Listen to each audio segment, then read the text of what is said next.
அந்த பணத்தை நான் எங்க வச்சேன்னு ஞாபகமே வர மாட்டேங்குதே. பணம் இங்கதான் இருக்கும். யா, எனக்கு தெரியும் அந்த பணம் இங்கதான் எங்கேயாவது இருக்கும். எனக்கு தெரியாம இந்த வீட்டுல இருந்து பணம் எங்க போகுது? டிராயரை திறந்தா பணம் இருக்குமா பாப்போம்.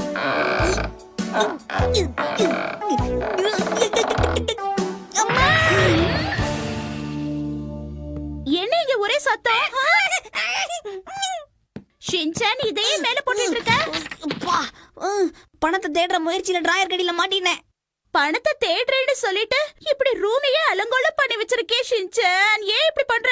என்ன ஈமா அவர் இப்படி இருக்க? நீ உனக்கு நான் எத்தனை தடவை சொல்லி கொடுக்கறது? அவளையே நீ குத்த சொல்ற? இனிமே நான் ஏன் சொல்றேன்? யார் வீட்லயோ தீர வாசனை அடிக்குதே. ஆஹா, அது நம்ம வீட்ல இருந்து அடிக்குது.